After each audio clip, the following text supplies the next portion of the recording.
Hello నేను మిసేస్రావు. ఆంధ్రప్రదేశ్ కొత్త డీజీపీగా ఎట్టకేలకు హరీష్ కుమార్ గుప్తాను అపాయింట్ చేసింది ఎన్నికల కమిషన్. అయితే ముగ్గురు ప్రాధాన్యత గల లిస్ట్ని అయితే పంపించింది. ఆ లిస్టులో ద్వారకా తిరుమలరావు ఉన్నారు, అలాగే ప్రతాప్ రెడ్డి, మాదిరెడ్డి అనే ఇంకొక పేరు ఉంది, అలాగే హరీష్ కుమార్ గుప్తా. ఈ ముగ్గురు పేర్లు పంపించడం జరిగింది. అయితే ద్వారకా తిరుమలరావు అలాగే మాదిరెడ్డి ఇద్దరు కూడా ఇంట్రెస్ట్గా లేరు అనేటువంటి ఒక అభిప్రాయంతో 92 బ్యాచ్కి సంబంధించినటువంటి హరీష్ కుమార్ గుప్తాకు ఆ బాధ్యతలు అప్పచెప్పినట్టు తెలుస్తుంది.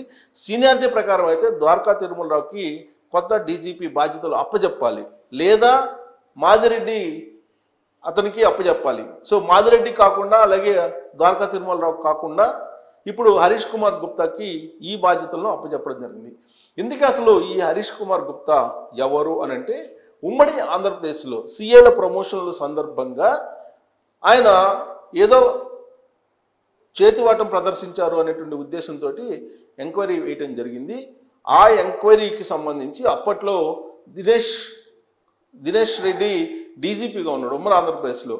అప్పుడు రాజేంద్ర రెడ్డి చైర్మన్గా ఒక కమిటీని వేయడం జరిగింది. దాంట్లో ఈయన కూడా మెంబర్గా ఉన్నారు.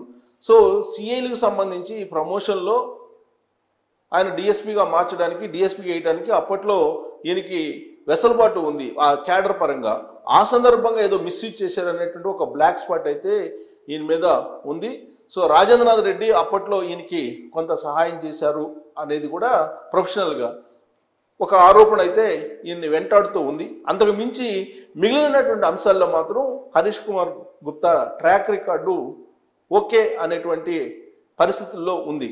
అయితే ఇప్పుడు ఉమ్మడి ఆంధ్రప్రదేశ్ నుంచి ఇప్పటి వరకు ఆయన ట్రాక్ రికార్డును చూస్తే కనుక గుంటూరు, కృష్ణా, కరీంనగర్, నల్గొండ ఇలాంటి చోట్ల ఆయన ఎస్పీగా పనిచేశారు.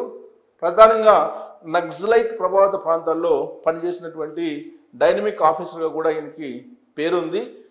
92 బ్యాచ్కి సంబంధించినటువంటి ఈ హరీష్ కుమార్ గుప్తా రాబోయేటువంటి రోజుల్లో ఎన్నికల్లో ఫ్రీ అండ్ ఫెయిర్ బ్యానర్లో జరపగలడు అనేది ఎన్నికల కమిషన్ భావిస్తుంది.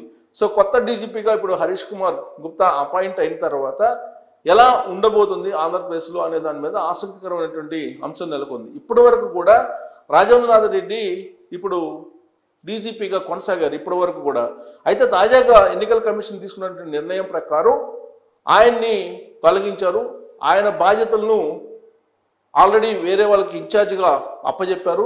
ఇప్పుడు ఇన్ఛార్జ్ దగ్గర నుంచి ఇప్పుడు హరీష్ కుమార్ గుప్తా తీసుకున్నటువంటి అవకాశం ఉంది ఛార్జెస్. సో ఇప్పుడు హరీష్ కుమార్ గుప్తా ఏ విధంగా ఆంధ్రప్రదేశ్ లా అండ్ ఆర్డర్ని కాపాడుతారు అనేది ఒక ఛాలెంజ్. ఎందుకంటే ఆంధ్రప్రదేశ్లో రూల్ ఆఫ్ లా లేదు, లా అండ్ ఆర్డర్ కంట్రోల్ తప్పింది అనేటువంటి ఒక అపవాదు ఆంధ్రప్రదేశ్ పోలీసులను వెంటాడుతోంది. చిలుకలూరుపేటకు ప్రధానమంత్రి నరేంద్ర మోడీ వచ్చిన సందర్భంగా జరిగిన మీటింగు శాంతి భద్రతల నడుమ జరగలేదు అనేటువంటి ఒక అపవాదం ఆంధ్రప్రదేశ్ పోలీసుల మీద ఉంది. అందుకే ఆ రోజు నుంచి కూడా రాజేంద్రనాథ్ రెడ్డి మీద టార్గెట్ ఫిక్స్ అయిపోయింది. కొత్త డీజీపీగా ఎంపిక కోసం ముగ్గురిని ప్యానెల్లో పంపించారు. ప్యానెల్లో ద్వారకా తిరుమలరావు, మాదిరెడ్డి ప్రతాప్, హరీష్ కుమార్ గుప్తా వీళ్ళ పేర్లు ఉన్నాయి. వీళ్ళలో హరీష్ కుమార్ గుప్తాకు ఇవ్వడం జరిగింది. సో ఇప్పుడు 2022లో డీజీపీగా ఆయన ప్రమోట్ అయ్యారు. కొత్త డీజీపీగా ప్రమోట్ అయినటువంటి హరీష్ కుమార్ గుప్తా ప్రస్తుతం ఏపీ హోంశాఖ కార్యదర్శిగా బాధ్యతలు నిర్వహిస్తున్నారు. ఇప్పుడు ఆయన్ని డీజీపీగా నియమించారు. స్వస్థలం వచ్చేసి జమ్మూ కాశ్మీరు. 2022లో డీజీపీ ర్యాంకు పొందారు. సో నక్సల్స్ ప్రభావిత ప్రాంతాల్లో ఎస్పీగా విధులు నిర్వహించినటువంటి అనుభవం ఉంది. కెరీర్ తొలి రోజుల్లో మెదక్, కరీంనగర్ ఏఎస్పీగా ఆయన పనిచేశారు. నల్గొండ, కృష్ణా జిల్లా ఎస్పీగా విధులు నిర్వహించారు. గుంటూరు రేంజ్ ఐజీగా కూడా బాధ్యతలు నిర్వహించారు. ఆయన ట్రాక్ రికార్డును చూస్తే ఏపీ కొత్త డీజీపీ ట్రాక్ రికార్డును చూస్తే కనుక ఉమ్మడి ఆంధ్రప్రదేశ్లో కీలకమైనటువంటి బాధ్యతలు నిర్వహించినటువంటి అనుభవం కూడా ఆయనకు ఉంది. ప్రస్తుతం ఏపీ హోంశాఖ కార్యదర్శిగా పనిచేస్తున్నటువంటి ఆయన్ని ఎన్నికల కమిషన్ ఇప్పుడు రాష్ట్ర డీజీపీగా ఆయన్ని నియమించడం జరిగింది. కేవలం రాజేంద్రనాథ్ రెడ్డి పక్షపాతంగా వ్యవహరిస్తున్నారు. వైఎస్ఆర్ కాంగ్రెస్ పార్టీకి, జగన్మోహన్ రెడ్డికి రాజేంద్రనాథ్ రెడ్డి అనేక సందర్భాల్లో ఎదుర్కొన్నారు.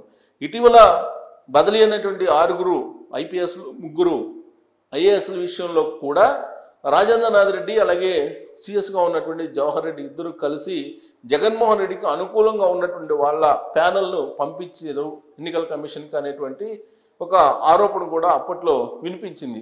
సేమ్ ఇప్పుడు కూడా ఎన్నికల కమిషన్కి పంపించినటువంటి ప్యానెల్లో ఉండేటువంటి నేమ్స్లో కూడా అలాంటి అభిప్రాయం ఇంచుమించుగా ఉంది. అయితే ఇప్పుడు హరీష్ కుమార్ గుప్తా పేరు ఫైనల్ కావడంతో కొంతవరకు అపవాదు తగ్గిందని చెప్పినప్పటికీ కూడా ప్యూర్గా ట్రాక్ రికార్డ్ కనుక చూస్తే కొంత రాజేంద్రనాథ్ రెడ్డి తోటి లింకప్ అయి ఉన్నారు హరీష్ కుమార్ గుప్తా అనేటువంటి ఒక టాక్ అయితే ఉంది.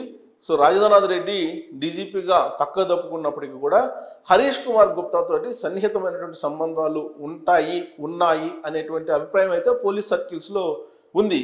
అయితే ఎన్నికల ప్రక్రియకి కంప్లీట్గా రాజేంద్రనాథ్ రెడ్డిని దూరంగా ఉంచాలి అనేది ఎన్నికల కమిషన్ యొక్క ఆదేశం. ఆ మేరకు ఆయన దూరంగా ఉంటే కనుక Harish Kumar Gupta free and fair మేనర్లో ఎన్నికలు నిర్వహించడానికి అవకాశం ఉంటుంది. అలా కాకుండా రాజేంద్రనాథ్ రెడ్డి జోక్యం కనుక బయట నుంచి పరోక్షంగా ఉంటే అప్పుడు Harish Kumar Gupta free and fair మేనర్లో ఎలక్షన్లు నిర్వహించడానికి పోలీసుని ముందుకు కదిలించలేరు అనేటువంటి అభిప్రాయం అయితే ఉంది. సో ఇప్పుడున్నటువంటి పరిస్థితుల్లో హరీష్ కుమార్ గుప్తా పేరుని ప్రతిపాదించి పంపించినటువంటి దాఖలాలు ఉన్నటువంటి క్రమంలో 1992 బ్యాచ్కి సంబంధించినటువంటి ఐపీఎస్ అయినప్పటికీ కూడా ఆయనకే డీజీపీ బాధ్యతలు అప్పచెప్పారు. కానీ ఆయనకంటే సీనియర్స్ ఇద్దరున్నారు, మాదిరెడ్డి ప్రతాప్ ఉన్నారు, అలాగే మాదిరెడ్డి ప్రతాప్తో పాటు ద్వారకా తిరుమలరావు కూడా ఉన్నారు. బట్ ఏమైందో తెలీదు, ద్వారకా తిరుమలరావు టీజీపీ అవుతారని చెప్పి అందరూ ఎక్స్పెక్ట్ చేశారు. ఆయన కాకపోతే కనుక మాదిరెడ్డి ప్రతాప్ అవుతారు అనుకున్నారు సీనియారిటీ ప్రకారం చూస్తే కనుక. కానీ సీనియారిటీని పక్కన పెట్టి ఎన్నికల కమిషన్ ఇప్పుడు 92 బ్యాచ్కి సంబంధించినటువంటి హరీష్ కుమార్ గుప్తాను ఎంపిక చేయడమే ఒక చర్చకు దారితీస్తూ ఉంది. సో ద్వారకా తిరుమలరావు అయితే ప్రస్తుతం ఆంధ్రప్రదేశ్ ఆర్టీసీ చైర్మన్గా ఉన్నారు, ఎండీగా ఉన్నారు. సో ఆయన ఎండీగా ఉన్నటువంటి క్రమంలో మరి ఆయన ఇంట్రెస్ట్గా లేనందువల్ల ఈ పేరును పరిశీలించాల్సి వచ్చిందా అనేది కూడా వినిపిస్తుంది. సో మాదిరెడ్డి ప్రతాప్ ఆయన ఆరోపణలకు విమర్శలకు కొంత దూరంగా ఉంటుంటారు. బహుశా ఇది ఎన్నికల సమయం క్రూషియల్ పీరియడ్ కాబట్టి ఆరోపణలు వచ్చేటువంటి అవకాశం ఉంది కాబట్టి ఆయన పక్కకు తప్పుకున్నారా, అందుకే ఇప్పుడు హరీష్ కుమార్ గుప్తాకు ఈ బాధ్యతలను అప్పచెప్పారా అనేటువంటి ఒక అభిప్రాయం అయితే కలుగుతోంది. సో రాజేంద్రనాథ్ రెడ్డి ప్లేస్లో ఇప్పుడు హరీష్ కుమార్ గుప్తా ఒక ఛాలెంజ్ని అయితే ఫేస్ చేయబోతూ ఉన్నారు. వైఎస్ఆర్ కాంగ్రెస్ పార్టీకి సంబంధించినటువంటి శ్రేణులు కానీ వైఎస్ఆర్ కాంగ్రెస్ పార్టీకి సంబంధించిన లీడర్లు కానీ ఇటీవల కాలంలో చాలా అగ్రెసివ్గా తెలుగుదేశం పార్టీకి సంబంధించినటువంటి క్యాడర్ మీద వాళ్ళ ఇళ్ల మీద దాడులు చేస్తున్నటువంటి పరిస్థితిని మనం చూసాం. మచిలీపట్నం కేంద్రంగా చేసినటువంటి దాడిని చూసాం, అనకాపల్లిలో బీజేపీ అభ్యర్థి రమేష్ మీద జరిగినటువంటి దాడిని చూసాం, ఆయన అరెస్ట్ చేసినటువంటి తీరును చూసాం. అలాగే చిత్తూరులో మనం రామచంద్ర యాదవ్ పోలీస్ స్టేషన్ వెళ్ళిన సందర్భంగా ఆయన మీద పోలీస్ స్టేషన్ ఎదుటే దాడి చేయటం, ఆయన వాహనాన్ని కూడా తగలబెట్టడం, ఇవన్నీ కూడా చూసాం. ఇదంతా కూడా రాజేంద్రనాథ్ రెడ్డి యొక్క వైఫల్యం కింద చూస్తూ ఉన్నాయి విపక్షాలు.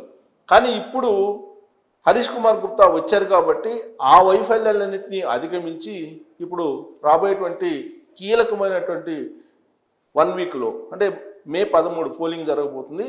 అప్పటి వరకు కూడా ఏ విధంగా ఫ్రీ అండ్ ఫెయిర్ మేనర్లో ఎన్నికలు జరపడానికి లా అండ్ ఆర్డర్ కంట్రోల్ చేయగలరు అనేది మనం ఆసక్తికరంగా చూడాల్సినటువంటి అంశం ఇది.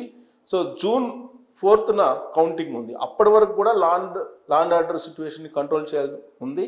బట్ మే 13 పోలింగ్ డే రోజున ఏదో హింసాత్మకమైనటువంటి సంఘటనల ద్వారా అనుకూలంగా పోలింగ్ ప్రక్రియను మలుచుకోవాలనేది వైఎస్ఆర్ కాంగ్రెస్ పార్టీ ఆలోచనగా చాలా కాలంగా వినిపిస్తుంది. దాన్ని బ్రేక్ చేయగలిగితే కనుక హరీష్ కుమార్ గుప్తా ఆయన విధుల్లో సక్సెస్ అయినట్టుగా భావించాల్సి ఉంటుంది. Thank you very much.